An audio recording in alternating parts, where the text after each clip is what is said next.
Conway Award, Mr. Karter Johnson. Take your questions, please. Karter, right off the bat there, what did it mean to get that award and being recognized for the work you put in this spring? It means a lot to be recognized for the work that we put in. I think everybody deserves it. Everybody's putting in the same amount of work. We come in day out and grind as a team, and I think we're a family, so I think it's good that I brought it home, but I think everybody deserve it. Carter, what do you think you did to separate yourself and earn that award?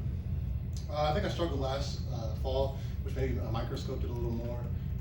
However, I think that this spring we all just put our foot down. So we're going to do the right thing, get the little things right so we can go on the field.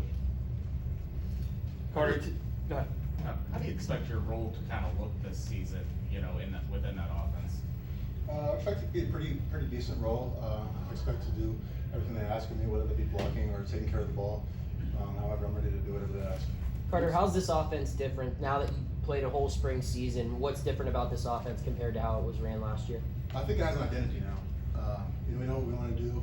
We're willing to impose our will on defenses, and that's what we're going to do. What is that identity? Just imposing your will? We're a tough, brute offense. We'll throw it deep when we have to, but we're going to run down and throw it too.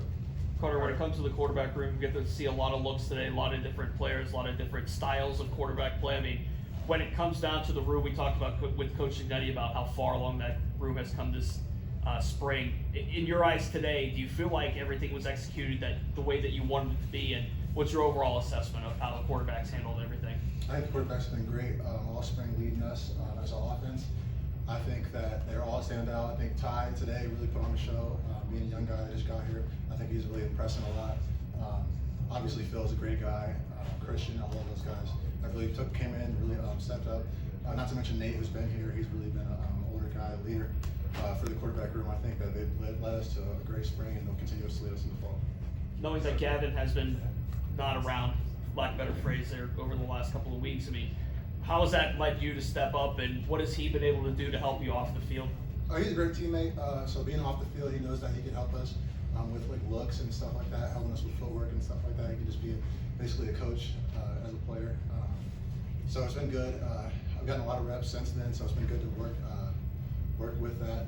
However, I think next year when we both can compete and we both can go, I think we'll be looking dangerous together. Carter, overall, what has Phil brought, not just the offense, but to the team? Like I said, he's a great leader. I think that he brings a big voice, like I said in my previous interview, to the huddle. I think that he knows what he's doing. Like I said, from Boston College, he knows what he's doing. He can come in here and critique our stuff and basically just make it best it can be. Does he challenge you guys a lot? Like if someone goes to the wrong spot, he kind of get in their face? Is he more like a supportive type of quarterback? It's like, hey, need you here. Like what kind of? I think he's supportive, but he'll tell you what you need to do, and I mean, you're going to respect the guy because he knows what he's talking about. So basically, if you know you're messing up, and he comes in here and tells you got to do it, and you're looking at yourself like, yeah, you're right, I need to do it. So he got your back. Anything else?